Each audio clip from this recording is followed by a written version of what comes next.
Hola, buenas. En este vídeo vamos a mostrar un ejercicio de enrutamiento de los que hacemos habitualmente en clase y vamos a utilizar como herramienta fundamental la nube privada que tenemos con OpenStack. Una de las características que tiene OpenStack que nos permite cargar escenarios complejos en los que se pueden definir redes y se pueden definir máquinas, entre otros elementos. Y en este caso nosotros hemos preparado un escenario que ya está aquí. Lo tengo en una URL y simplemente en este caso concreto pues defino la URL y lanzo un determinado escenario.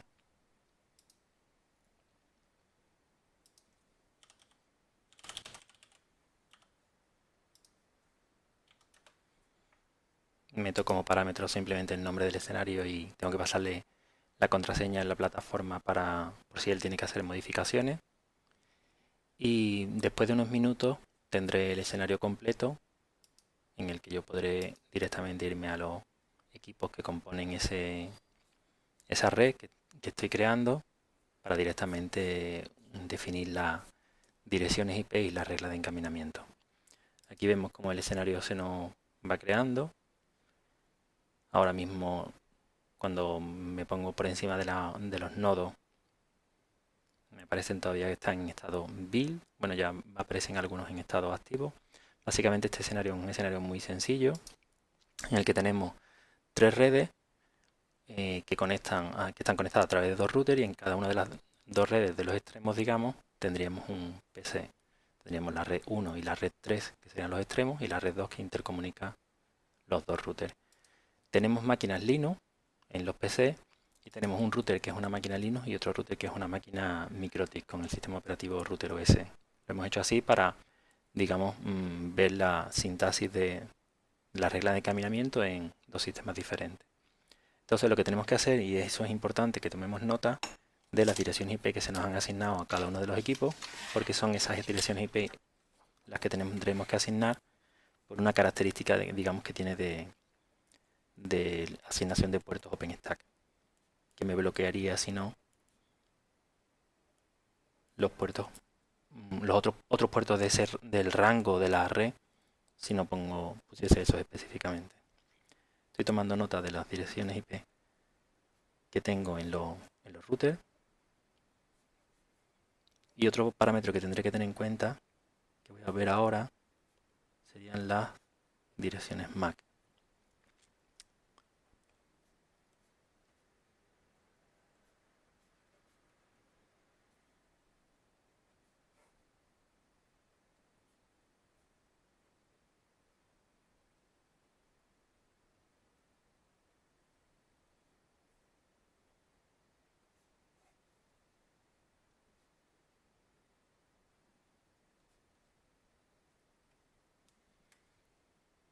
Para ver las direcciones MAC de las máquinas, la salida, bueno, las direcciones MAC de los PC, como solo tienen una interfaz de red, no hay duda de cuál se corresponde, pero los routers, que en este caso tienen dos interfaces de red, es interesante saber cuál es la que corresponde a cada una de las redes, ¿no? Y aquí nos da esa información precisamente.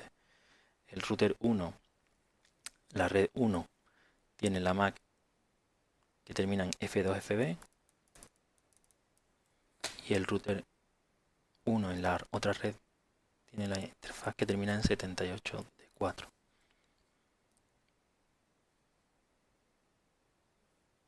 El router 2 en la red 3, la MAC que termina en C2-3C, un poco más grande por si acaso, quede bien grabado en el vídeo. Y el router 2 en en la red 2, la FC03. Entonces ya pasamos a lo que es propiamente la configuración del direccionamiento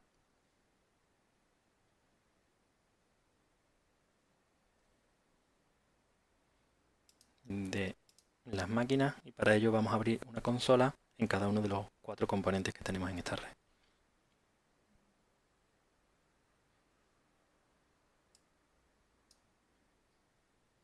Por ejemplo, empezaríamos con PC1.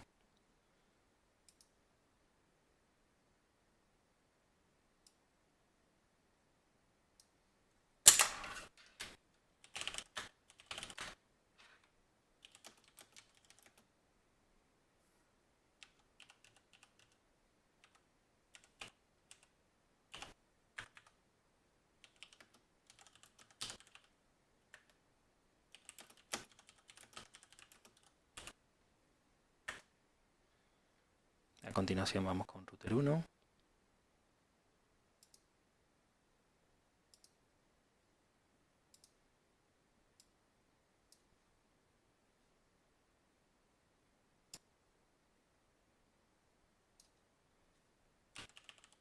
Router 1, como vemos, es una máquina Linux, es una máquina Debian Jessie concretamente. Y aquí vemos que tenemos dos interfaces de red, una de TH0 y otra de TH1. Y para ver sus direcciones MAC utilizamos el comando IPL. Y podemos ver que la que termina en F2FB es TH0, esa es la que está en la red 1. Y por tanto le corresponde la dirección IP que tengo aquí apuntada, la 10.0.103.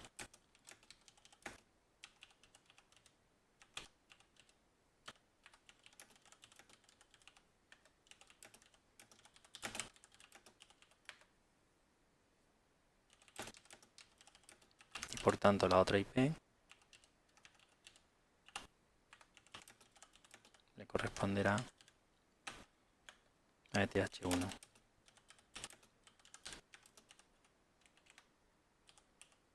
Podemos comprobar si ya tenemos conectividad a través de la red 1 entre router 1 y PC1, haciéndole ping desde el router a esta dirección IP.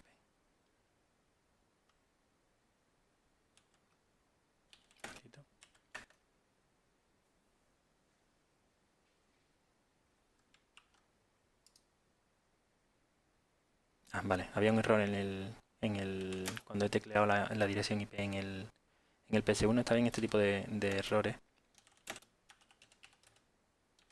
que salgan para mostrar también cómo se eliminaría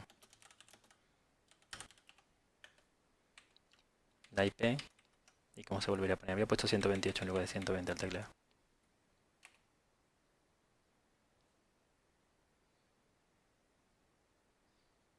Y había puesto además la dirección del PC2. O sea, estaba completamente mal. Es 100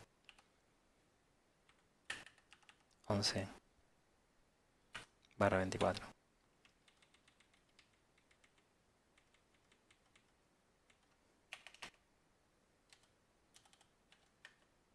Repetimos el pin desde el router. Y efectivamente ya tenemos conectividad. Continuamos, ahora abrimos la consola del router 2. El router 2 es el router MikroTik que mencionábamos. Obviamente el enrutamiento no depende del sistema operativo, y lo que hemos utilizado dos sistemas operativos diferentes simplemente para ver diferentes sintaxis. En el caso del MikroTik tenemos este comando que veríamos las interfaces de red con las MAC que tiene, y Ether1 se corresponde con la red 2, ¿vale? Con la 110.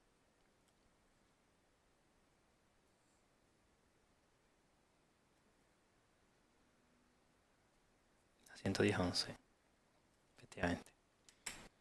Entonces aquí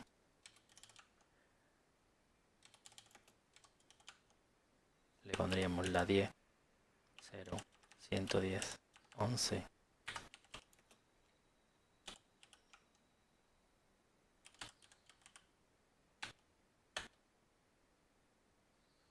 Vale. En el caso de MikroTik sí hay una diferencia con respecto a la configuración que hemos hecho en la máquina Linux. De nuevo, es un fallo que me parece muy bien que salga, que es el que la máquina automáticamente en la primera interfaz de red coge dirección por DHCP, y en estas redes cuando se crea automáticamente con un servidor de DHCP. Aunque las máquinas Linux vienen con configuración estática, esta máquina la ha cogido. Por tanto, yo puedo verlo así. Puedo ver que esa máquina, ya en el tiempo que he tardado yo en configurar las otras dos, automáticamente la primera interfaz de red ha cogido una dirección IP. No importa, voy a configurar la dirección de red en la otra interfaz.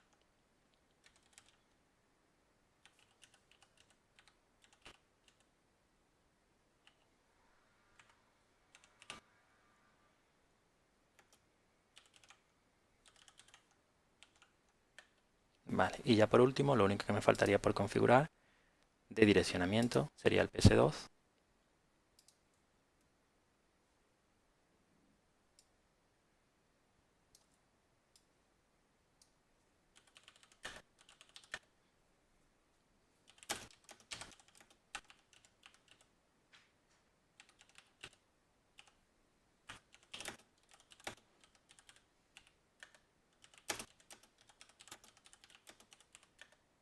Y vamos a comprobar si tiene a su vez conectividad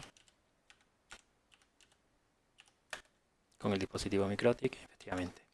¿Qué nos falta ahora? Nosotros ahora lo que nos falta es si nosotros queremos que tenga conectividad entre PS1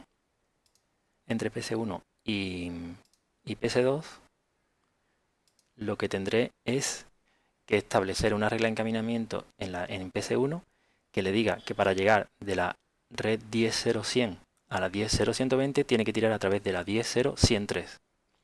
Luego en el router 1 tendré que poner una regla de encaminamiento para llegar a la 10.0.120 a través del router 2 y luego tendré que establecer la regla de encaminamiento para la respuesta. Es decir, en PS2 tendré que poner una regla de encaminamiento para llegar a la red 10.0.100 a través del router 2 y en el router 2 tendré que establecer a su vez una regla de encaminamiento para acceder a la 10.0 a través del router 1. Siempre en la regla de encaminamiento el procedimiento es el mismo. Nosotros lo que establecemos es el destino final al que queremos llegar y el siguiente paso. Entonces vamos a hacerlo eso. Vamos a empezar por ejemplo el PS1. Voy a coger esta máquina, el PS1, y añado la regla de encaminamiento. Para llegar a la 10.0 120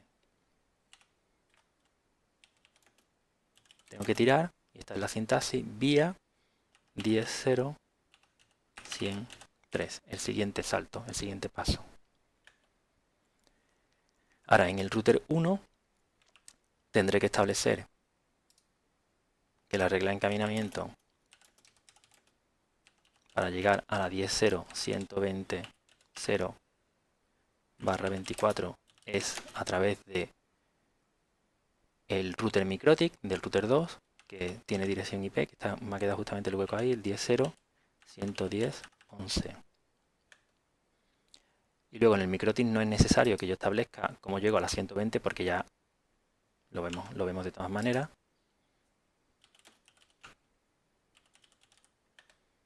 Lógicamente las redes a las que está conectado directamente la máquina, esas redes son directamente accesibles sin necesidad de poner un gateway. De esa manera yo puedo ahora mismo, y para eso tengo en las máquinas una herramienta muy interesante que es TCP/DAM. Yo ahora mismo voy a coger en la máquina PS2, voy a ejecutar TCP/DAM, porque lo que voy a comprobar es que la petición de ping que voy a mandar desde PS1 va a llegar.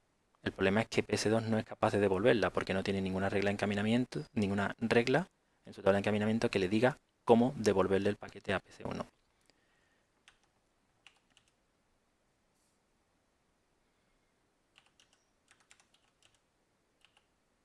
Bueno, no, va a fallar. Y vamos a ver antes por qué.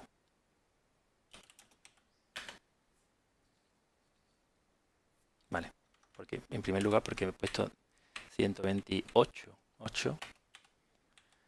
Pero ahora mismo, aunque yo haga el ping, ese ping se está quedando en el dispositivo que es el router 1. ¿Vale? Lo dejamos así abierto y ahora activo y ahora un paso preciso en las máquinas Linux que no he considerado todavía es activar el bit de forward. Las máquinas Linux, cualquier máquina Linux puede ser un router si nosotros activamos el bit de forward, es decir, si permitimos la redirección de paquetes entre sus diferentes interfaces R. En este caso ahora yo he activado el bit de forward y estamos viendo en el TCP/DAM del PS3 cómo está llegando la solicitud de ping, cómo está llegando la solicitud de XMP. Sin embargo, en el PS1 no llega la respuesta. ¿Por qué? Porque todavía no hemos establecido las reglas de encaminamiento de vuelta. Es decir, tenemos que establecer el mismo proceso que hemos hecho para que el paquete llegue a PS2, lo tenemos que hacer a la inversa para que llegue de PS2 la respuesta a PS1. Y empezamos precisamente por PS2. PS2 su regla de encaminamiento inicialmente es esta, y lo que tenemos es que añadir una regla de encaminamiento para que llegue a la 100, a la 10.0, 100.0. Esto lo hará a través de la 10.0, 120.9. Seguimos con el pin, ¿vale? Si yo ahora hago pin, en esta máquina evidentemente me aparecerán las solicitudes y las respuestas. Es decir, PS2 ya está respondiendo porque ya sabe a quién se lo tiene que enviar. Sin embargo, todavía no está llegando la respuesta porque se está quedando en el siguiente salto. El siguiente salto donde está el router 2. El router 2 no tiene en sus reglas de encaminamiento cómo llegar a las 10.0, 100. Entonces le añado a una regla de encaminamiento en el que le voy a poner, en este caso, el formato en el microtik es las direcciones destino.